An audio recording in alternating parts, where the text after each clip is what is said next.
Hey everybody, Robbie here. Okay, so I promised that I would jump on and answer your questions for the Bredesen Protocol KetoFlex 12-3 diet. And so for the last couple of weeks, we've been looking at the KetoFlex 12-3 and the brain food pyramid. So the brain food pyramid is kind of the nutrition part of it. And then the KetoFlex 12-3 is the name of the diet, keto, a mild keto diet. The 12 stands for stop eating 12 hours before, or excuse me, fast for 12 hours minimum, and then stop eating 3 hours before you go to sleep each night. So I'm going to try to the best of my ability to answer your questions. Remember, I'm not a doctor. I'm not a nutritionist. I am a health coach, but I've been doing this for a while. And I work with clients every day with the Bredesen protocol. So I'm just doing it. And so remember also, everybody is different. Not one of my clients are the same. And so even though we are doing the same protocol, right, we're looking at the same strategies. And for those of you that are new, the 7 strategies for the Bredesen protocol is a KetoFlex 12-3, exercise, stress management, restorative sleep, brain stimulation, detoxification, and supplements. So those are the 7 strategies. And then in our group, every week we focus on one. Sometimes I'll stay a couple of weeks in one, like the KetoFlex 12-3, because it's such a big part of the protocol where most people have problems. And then detoxification is that other area too that can get really tricky. So, but right now we're going to focus on the KetoFlex 12-3.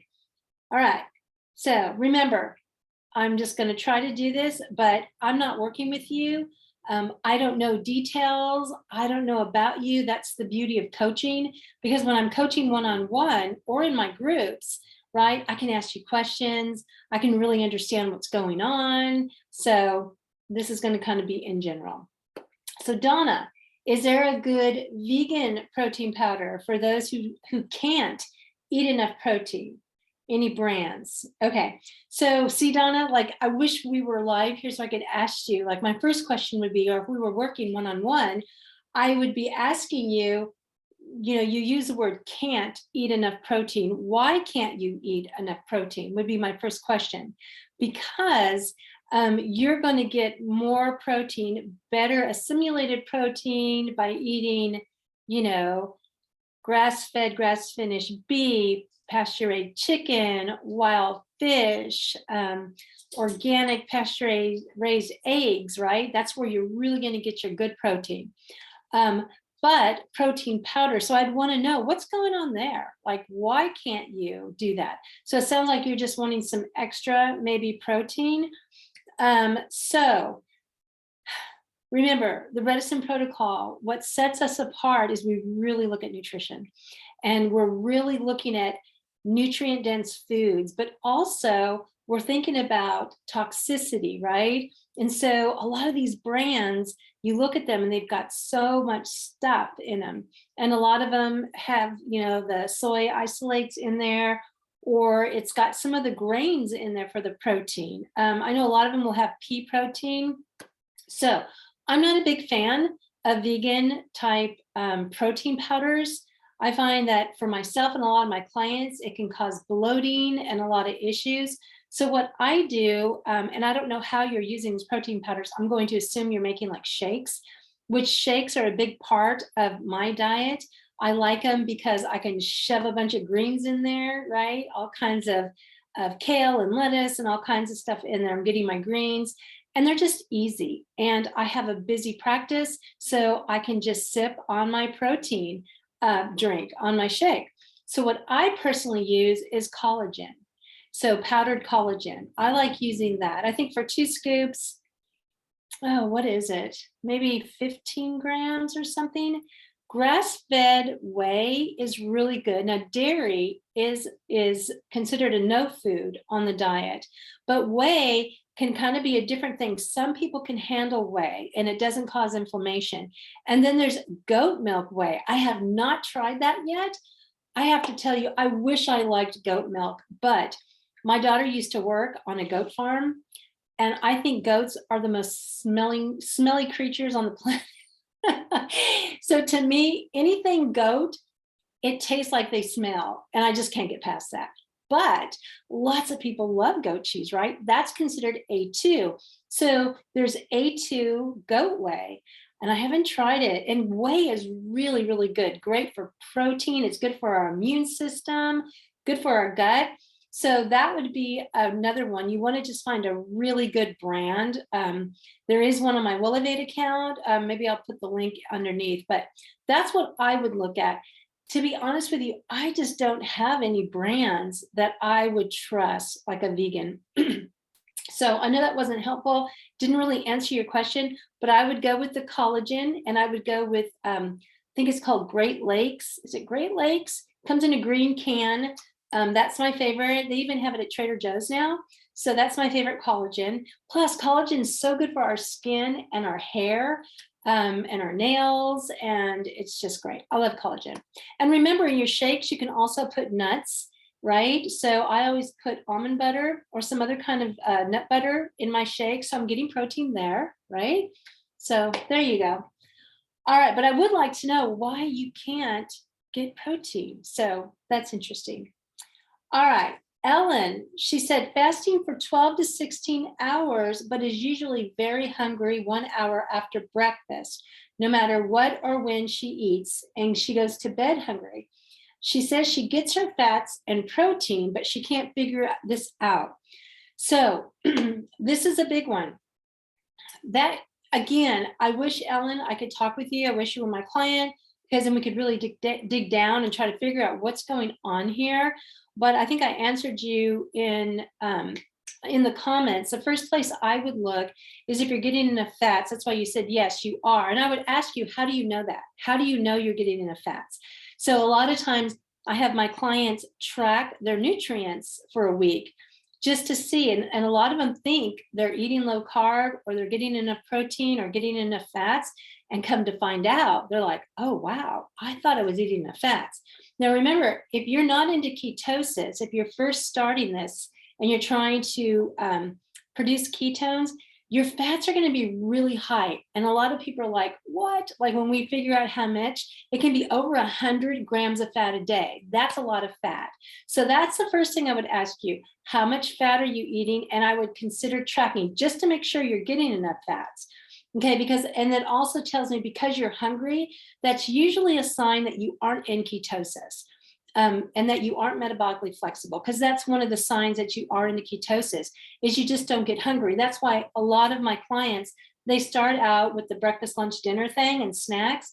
And then the more they go along with the protocol, they usually end up landing with two meals a day. And so that's kind of where I am.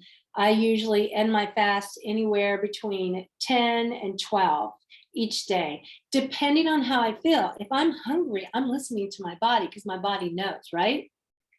So that's the first thing that I would ask. Another thing that I would say is you never want to white knuckle fasting, right? If you're hungry, you need to eat. You want to listen to your body.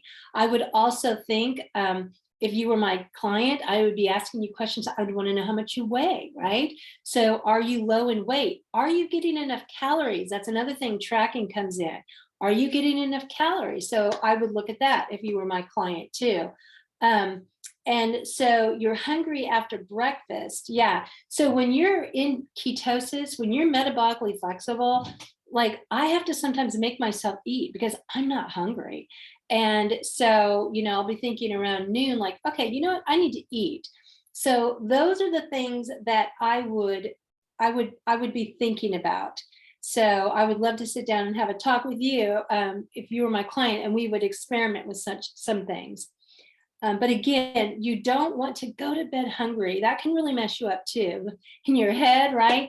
Going to bed hungry. I know we stop eating 3 hours before we go to bed, but you should be satiated. And again, once you're into ketosis and metabolically flexible, you're usually not hungry. But if you are hungry before you go to bed, another thing I would be talking to you about, if you were my client, we'd be talking about sleep. What's your sleep like? Because that could be something. Going to bed hungry could cause you to wake up at night, can cause your blood sugar to go down, your cortisol to rise. You may be waking up during the night. So a lot of times I will just, help my clients figure out what to do. And, maybe eating some fat before to go to bed, like a tablespoon of almond butter or something. So, okay. So again, see how this is working? Like I can go through this, but it's really coaching you one-on-one or in my group.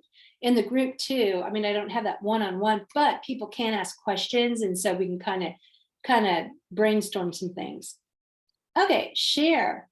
Consulted with a Bredesen certified practitioner who did not recommend fasting. Is this common?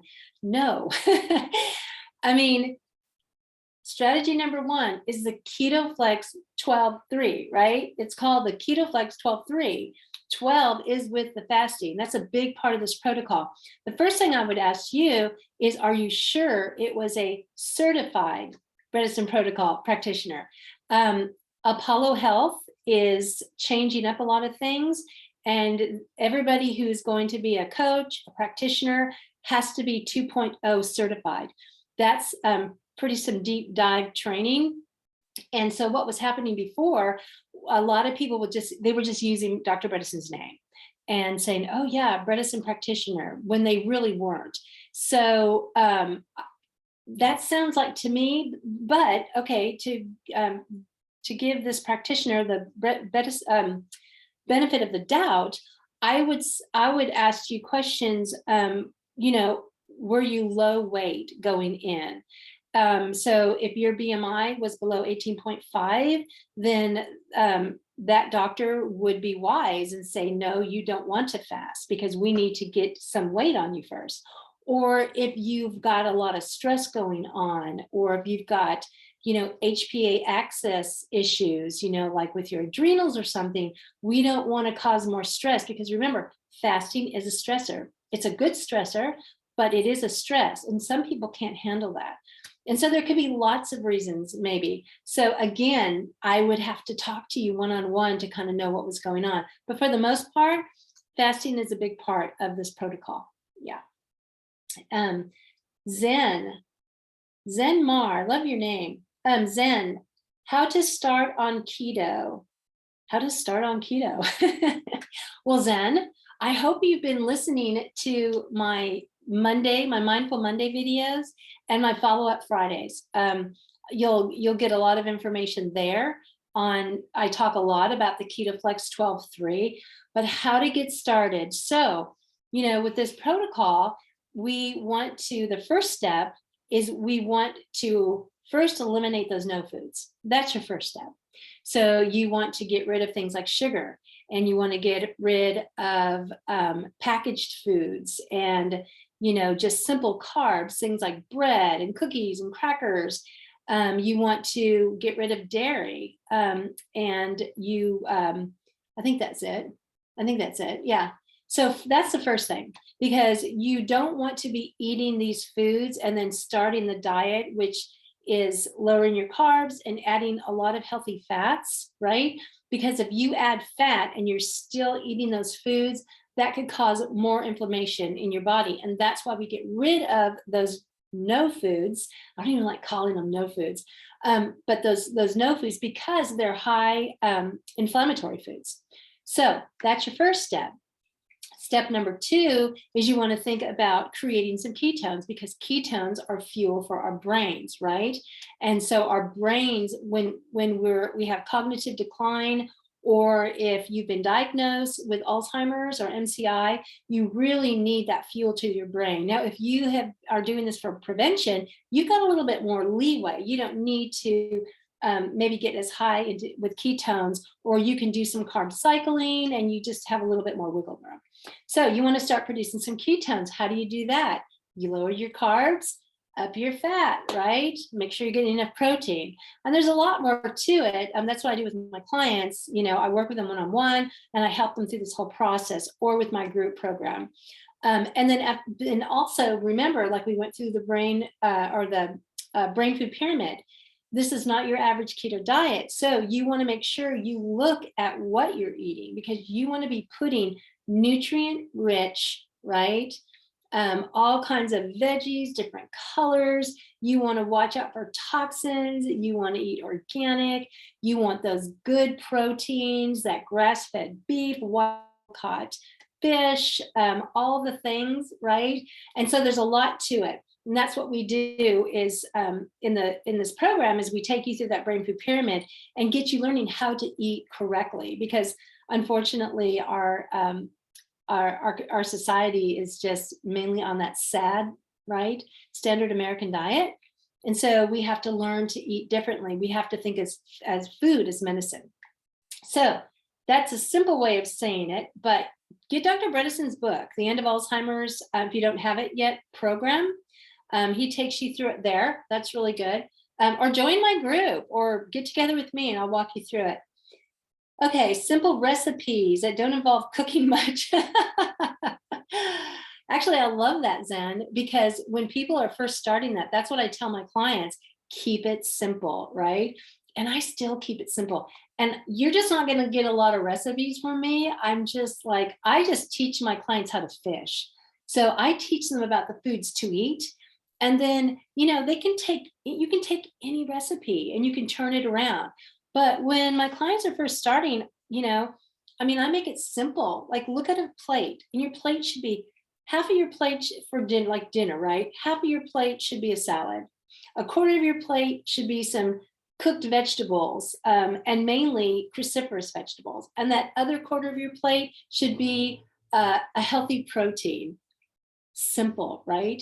And then if you want to get a little bit more foodie and do some things, then you can just, anything that has a carb, I say use greens for it, right? So like, for instance, tostadas is one of our favorites. And if I'm doing low carb, I'll just do my tostada with just no tortilla. Or I use siete, which is a non-corn, it's made of almond flour, but I'm doing this for prevention and I've been doing it for a while, and I do carbs and I get more carbs and I can still stay in ketosis. So, but there is, if you're on Apollo Health, they have recipes. Leanne Vogel is another one. She has some recipes. Watch hers though. Sometimes it has a lot of dairy. Allie Miller is another one I really like. Hers is more, I really like her stuff because she's really clean. Okay. And then you can see the pictures that I post on Facebook with what I eat.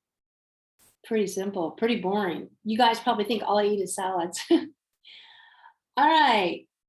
Carl Lynn. Is that how you pronounce your name, Carl Lynn? Because I just love that name. Best way to gain weight on KetoFlex. Yeah, Carl Lynn, and I think you were talking about your husband was struggling with that. And again, when it comes to doing this protocol and you are low in weight, I really, really recommend working with a coach, because you don't want to lose weight on this diet. You will naturally lose weight if you need to on the diet, but if you're losing weight, you really need to dial this in and figure it out. The first thing I would say, remember, there are more calories in fat, right? In fats. So fats are going to be your friend.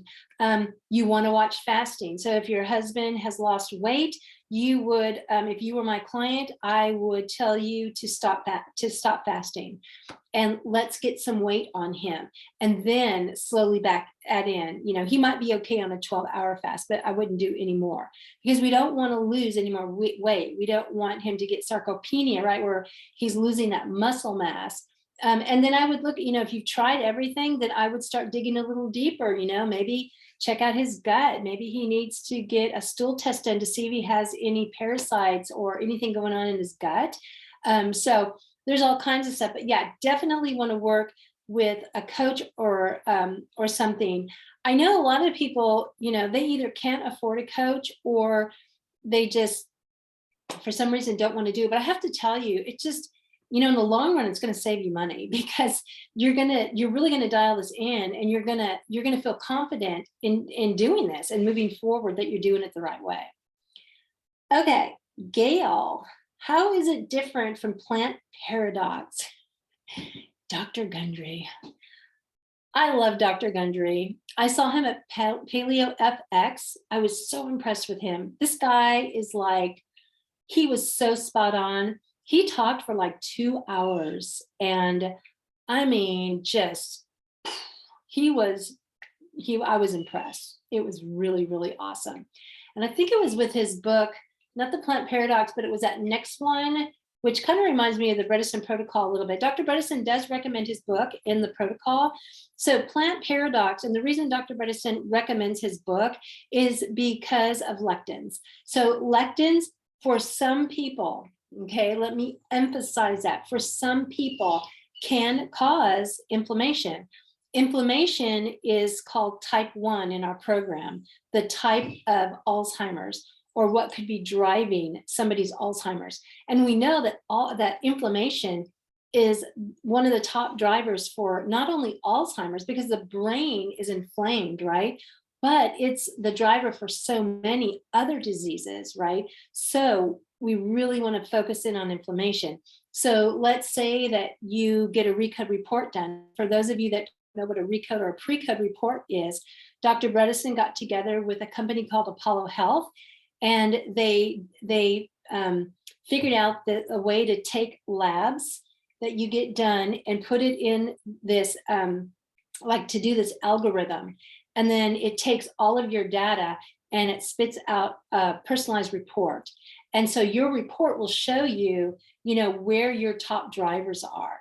And so let's say one of your top drivers, so we have inflammation is type 1, type 1.5 is glycotoxicity, which is half looking at insulin and then the other looking at inflammation. There's type 2, which is trophic factor, looking at hormones, low hormones, low nutrients. Type 3 is toxic, looking at those who have toxicity. Type 4 is vasculature. Type 5 is trauma. So those are what happens. And then when you get this report, it will say, what are your top drivers? So let's say your top driver is inflammation because you went and had labs done. HSCRP is one of the top inflammation tests that are done to check your inflammation and how you're doing. Let's say it was high. Well, usually if you just do this diet, it's going to help get your inflammation down. Now, inflammation is caused by many things. So it could be, you could have some toxicity going on. You could have all kinds of things going on. So doing the whole protocol, stress can cause inflammation. So by doing all of those 7 strategies, you're going to be hitting inflammation. But let's say that you're doing all the things and you retest and your inflammation markers just aren't coming down. At that point, I might suggest, hey, why don't you try doing a low lectin diet? And the reason that I wouldn't want to go right there, because here's what I see. I get a lot of clients coming to me and they're so freaked out because, either somebody in their family has Alzheimer's or they've been diagnosed, and it's a good reason to be freaked out. It's scary. There's no cure for this disease, right? Or they find out that they have the APOE4 variant. And so they just start cutting out all this food. They've heard the plant paradox, so they do that. They heard about this diet, so they take a little bit of this and a little bit of that, and a little bit of this. And pretty soon they've narrowed down to no food, right? We don't want to live that way. So, food is medicine. We want food. And a lot of foods that are high in lectins are good foods, right? But they might not be right for you. Same with, oxalates. Some people are really sensitive to that. So going back to your question, what is the difference? He focuses in on that. If you go to his next book where, I can't remember what it was called. I've got it somewhere. It's the one on longevity, but, he does fasting. Now he does it to the extreme and, that's not good for everybody. I think he just eats mainly fish. So he's doing it for himself. And that's my point. You need to find what works for you. Doing a diet low in lectins might be really good for you, but we are different. There are some similarities, but we are different. And remember, we're focusing mainly on brain health. Dr. Gundry, his background is cardiologist, I believe. So Dr. Bredesen, his whole deal is on brain health. So I always tell my clients, find, if it's cognitive decline and you've been diagnosed with Alzheimer's, MCI, you have somebody in your family that has it and you want to start early to prevent it or whatever, land somewhere, land on the Bredesen protocol and just focus on this, get this down. And then you can start piecemealing other things in, but just land somewhere. Otherwise, you're going to be so scattered that you're not going to be doing anything well. And again, that's why in our group, I keep us focused on the fundamentals. You're not going to see me putting in posts that has, sciencey stuff in there. Not to say those aren't bad. You can go to the Bredesen protocol, the main Bredesen one, so many, great things in there and other places, but you're not going to find it with me because my goal is to keep you guys centered and focused on the fundamentals, right? You got to get those fundamentals down. And just to reiterate, I love Dr. Gundry. Okay, Wendy, breakfast suggestions. Hey, Wendy. Okay, breakfast. The first thing that I would say is when you start this protocol, kind of throw out the window the whole breakfast, lunch, and dinner thing. Now, breakfast does mean you're breaking your fast.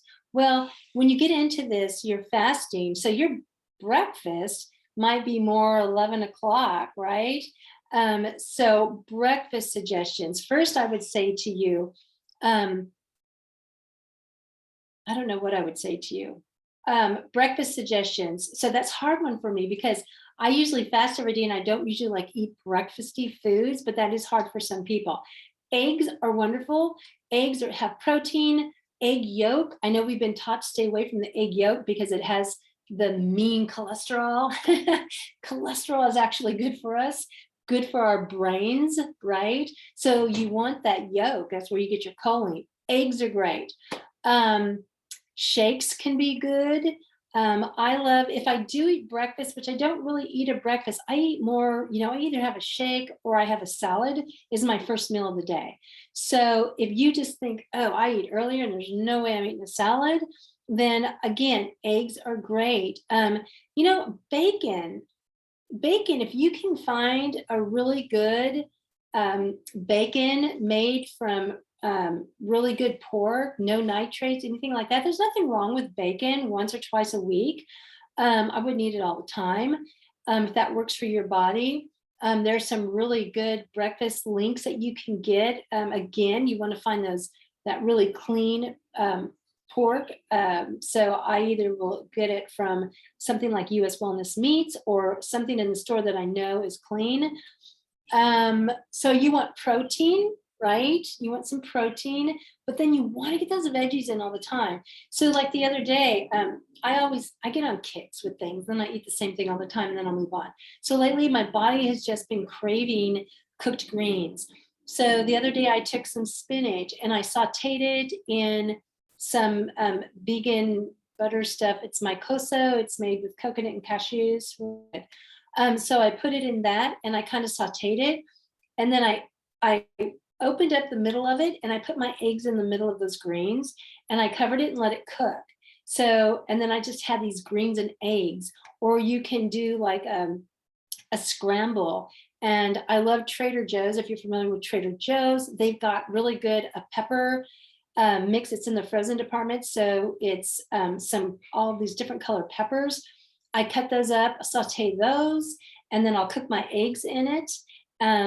And then I will set them on my plate and I'll put a dollop of, I'll make some guacamole and put guacamole on it. Super good.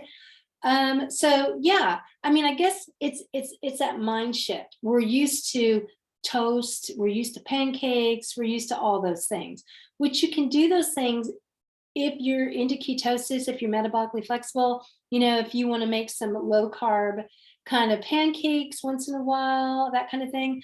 But my first thought to you would be ditch breakfast, that whole thought. It's the first meal of the day. And I don't know what you're doing with fasting and all that kind of stuff, but you always want to think greens. You always want to get some veggies in there, clean meat, clean protein. You want to stay away from the grains because that's part of the no foods. So, oatmeal is going to be out. And if you're trying to produce ketones, you're going to have to stay low carb. All of that stuff is higher in carbs, right? So you want to think, like I said, Sometimes for my first meal, if I'm in a hurry, I always make extra protein when I cook it, extra meat, and then I always have some frozen meat in the freezer. So sometimes I'll just take that out, defrost it, and just eat some meat with a small salad. So I know you want, yeah, again, yeah, breakfast, and we're all different, right? We're all different. So I think that was it. Okay, I hope I answered this. I really like answering your questions. I wish I could talk to each one of you. Remember, if you're wanting more help, reach out to me, and I do free consultations. So if you have questions, you're kind of kicking around the idea, maybe I do need a coach, let's talk. I don't try to sell myself when I get on these conversations. I just like hearing your story. And then I'm there to answer any questions and to see if we're a good fit. And then my group, right? My group is coming up. I'm so excited in January. I can't wait for the next group. I love my groups. They're so fun. I love the way everybody just talks amongst themselves and we learn from each other. Every group I learn from people. So I love groups too. And that will be coming up. I'll open the card in December, and it will start probably the second week of January, I'm thinking. So that's something too. And again, that's limited. So that's 10 to 14 people. So, all right, guys, I hope this was helpful. Let me know if it was helpful and if you have any follow-up questions. Have a great day. Bye.